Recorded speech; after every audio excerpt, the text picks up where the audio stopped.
Unidade Temática 2. Algumas metodologias ativas atuais. As metodologias de ensino têm se tornado cada vez mais inovadoras. O intuito dos profissionais da educação é integrar a parte pedagógica com o uso de tecnologias, além de desenvolver um conhecimento prático no aluno. Atualmente, muitas são as metodologias consideradas ativas no âmbito educacional, e essa unidade busca apresentar brevemente algumas delas. 2.1 Estudo de caso. O estudo de caso é, na maioria das vezes, utilizado como um método de pesquisa que estuda um fenômeno contemporâneo da vida real. Wynne, 2005. Em uma abordagem de ensino, o estudo de caso pode ser aplicado com características um pouco distintas. Sua principal vantagem é adotar uma abordagem orientada para perguntas e não baseada em soluções. Um caso apresenta a pergunta em contexto específico, que frequentemente envolve conflito ou a necessidade de reconciliar ou equilibrar muitas variáveis. Essa complexidade exige nível significativamente maior de entendimento por parte dos estudantes, que precisam identificar os principais desafios e as questões teóricas do caso antes de formular soluções ou abordagens apropriadas. Em outras palavras, permite ao aluno participar das simulações dos processos decisórios da vida real, da administração pública e das políticas públicas. Graham, 2010, página 37. Assim como a aprendizagem baseada em problemas, ABP, o estudo de caso trabalha com situações da vida real e exige participação ativa do estudante para resolver questões relacionadas a determinados casos. Os casos são construídos em torno de objetivos de aprendizagem, habilidades e competências que se pretende desenvolver, e são seguidos de questões que devem ser respondidas pelos estudantes. Espressigo, 2004, página 1. Por conta das questões, essa abordagem é caracterizada como um ensino guiado, além de promover a interação entre os alunos, possibilitando a aplicação com grupos de estudantes. Espressigo, 2004. Os estudantes analisam os saberes necessários para a resolução do caso, pesquisam e discutem em pequenos grupos. A próxima etapa é a discussão dos resultados no grande grupo, que deve ser sempre finalizada pelo professor, que realiza uma avaliação do trabalho da turma e pode retomar pontos importantes que tenham permanecido descobertos. Espressigo, 2004, página 1. Os estudos de caso podem ser criados pelos próprios professores ou facilitadores, ou ainda pode ser utilizado um estudo de caso já existente, podendo variar no tamanho e na forma como as informações são apresentadas. Segundo Graham, 2010, página 44, um bom caso para ensino deve apresentar as seguintes características. 1. Aberto. Não se limitar a apenas uma resposta. 2. Conectado a conhecimentos previamente adquiridos ou relevantes, cruciais para os objetivos pedagógicos. 3. Evocativo. Questões que provoquem diferentes opiniões, perspectivas e debates. 4. Relevante para a cultura, a conjuntura atual e os objetivos de aprendizagem em pauta. 5. Sustentável, independentemente de sua extensão, fornecer informações, complexidades e desafios suficientes para que seja proveitoso durante todo o tempo do exercício. Lembrando que bons casos, embora complexos, não devem fornecer todas as informações necessárias para que o aluno responda às questões, visto que é importante que o aluno saiba trabalhar em um contexto de ambiguidade e informações incompletas. 2.2 Instrução pelos pares. Peer Instruction. O Peer Instruction, ou instrução pelos pares, foi criado em 1991, nos Estados Unidos. Oliveira Araújo, 2015. E essa abordagem educacional faz com que os estudantes sejam convidados ao diálogo como caminho de ampliação do conhecimento, que não resulta única e exclusivamente da transmissão do professor. A metodologia é baseada na elaboração de perguntas conceituais objetivas e em sua aplicação pelo professor. Por ser focada em textos previamente estudados e em atividades dos estudantes em sala, as aulas se tornam mais participativas. Pereira, 2017. Segundo Oliveira e Araújo, 2015, o Peer Instruction é composto por 3 momentos principais: planejamento, preparação do material e execução.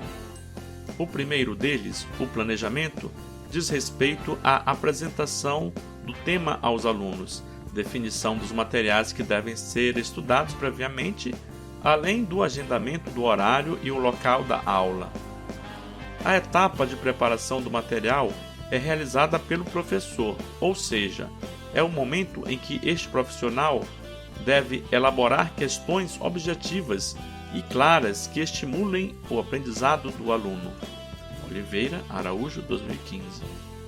As questões, apesar de objetivas, devem ser desafiadoras e envolvidas em um contexto problematizado para, assim, levar os estudantes, no primeiro momento, de modo individual e no segundo momento, de modo coletivo, a refletir, debater e, enfim, tomar decisões pautadas nas conclusões obtidas ao longo do processo de estudo por pares. Pereira, 2017, página 8. Por fim, o terceiro momento de execução é caracterizado pela aplicação do método em sala de aula, em que o professor faz uma breve introdução sobre o tema escolhido, apresenta as questões para os alunos e a dinâmica de avaliação por pares é realizada. Oliveira Araújo, 2015. O feedback dado pelos alunos pode ocorrer por meio de cartões preparados pelo próprio professor. Os alunos podem levantar os braços de acordo com as respostas ou pode ser utilizado algum software ou tecnologia para auxiliar a dinâmica. Pereira, 2017. Ao final, é possível ter uma porcentagem do número de erros e acertos entre os alunos e, a partir deste percentual, continuar a aplicação do método ou melhorar a explicação dada até que o número de acertos fique maior.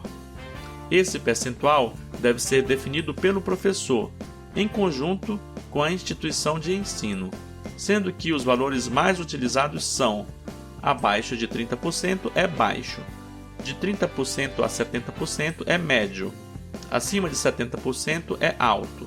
Oliveira Araújo, 2015. 2.3 Sala de aula invertida, Flipped Classroom. A sala de aula invertida, ou Flipped Classroom, é uma modalidade de e-learning que começou a ser estudada a partir de 2000, mas teve sua prática consolidada pelos americanos em 2007. Conceição et al., 2017. Nessa modalidade, o conteúdo e as instruções são passados aos alunos antes de estar em sala de aula, podendo ser conteúdos online, vídeos, áudios, games, textos e afins, ou físicos, textos impressos. Valente, 2014. A inversão ocorre uma vez que, no ensino tradicional, a sala de aula serve para o professor transmitir informação para o aluno que, após a aula, deve estudar o material que foi transmitido e realizar alguma atividade de avaliação para mostrar que esse material foi assimilado. Na abordagem da sala de aula invertida, O aluno estuda antes da aula e a aula se torna um lugar de aprendizagem ativa, onde há perguntas, discussões e atividades práticas. O professor trabalha as dificuldades dos alunos, ao invés de apresentações sobre o conteúdo da disciplina. Educause 2012, Apud Valente 2014, página 86. Após o contato com o conteúdo, os estudantes podem tirar suas dúvidas com colegas e professores.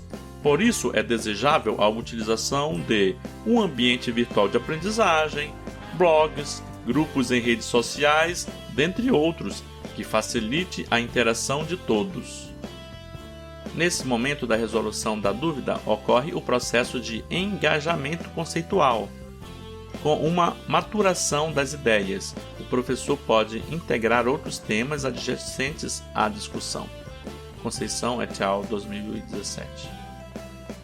Segundo o relatório Flipped Classroom Field Guide 2014, Apud Valente 2014, as regras básicas para inverter a sala de aula são: 1.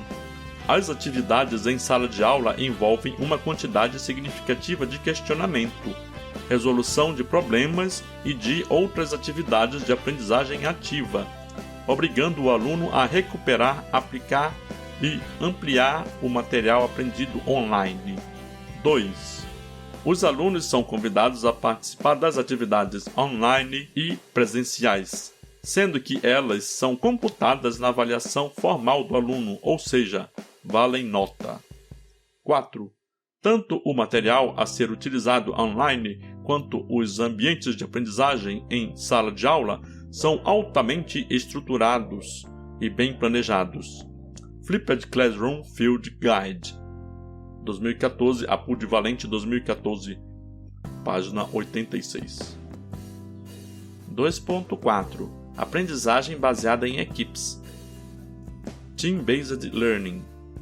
A aprendizagem baseada em equipes, ou do inglês Team-Based Learning, foi desenvolvida por Larry Michelson em 1970, inicialmente para ser utilizada em cursos de administração. Porém, foi em 2001, com financiamento do governo americano, que a proposta foi se consolidando na área educacional. Bolella et al. 2014. O TBL pode substituir ou complementar um curso desenhado a partir de aulas expositivas ou mesmo aplicando outras metodologias. Não requer múltiplas salas especialmente preparadas para o trabalho em pequenos grupos, nem vários docentes atuando concomitantemente. Além disso, propõe-se a induzir os estudantes à preparação prévia, estudo, para as atividades em classe. Bolella et al. 2014, página 294.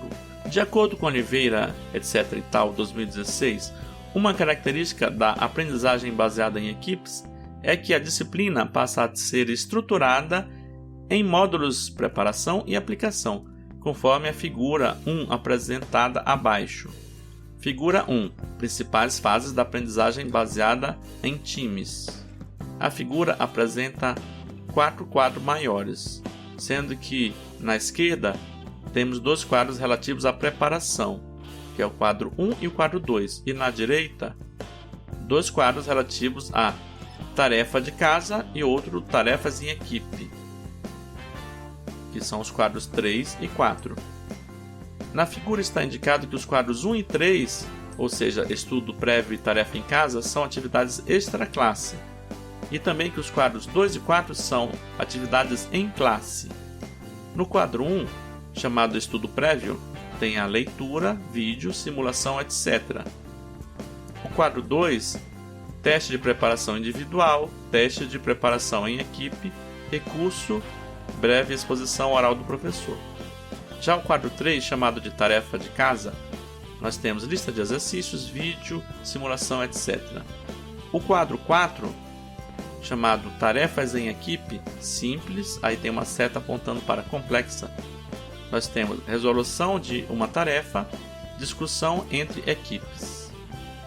Para ilustrar cada um desses quadros, No quadro 1, nós temos um pequeno livro, que é o estudo prévio, com alguém lendo.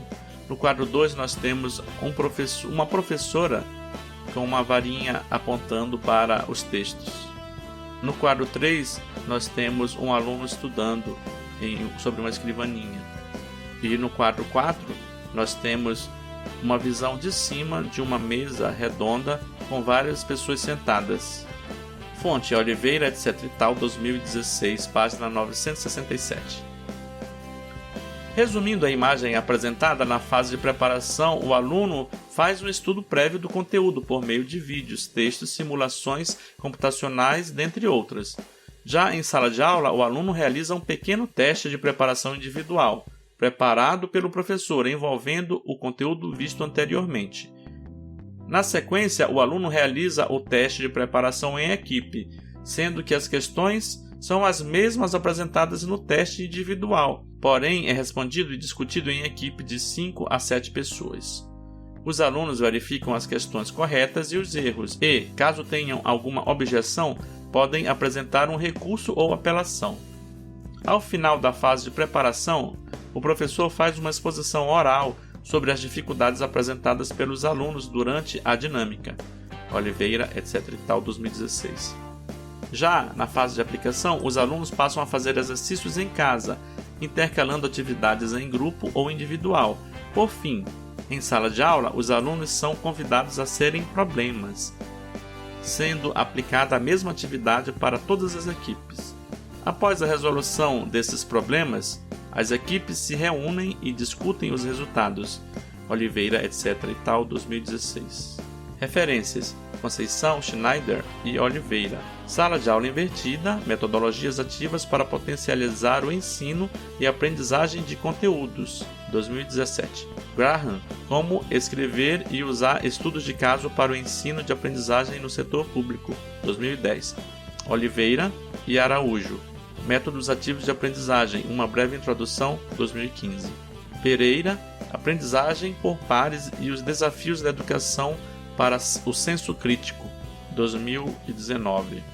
Valente, Blended Learning e as mudanças no ensino superior, a proposta da sala de aula invertida, 2014. Viana, Design Thinking, inovação em negócios, 2012. Estudo de caso, planejamento e métodos, 2005.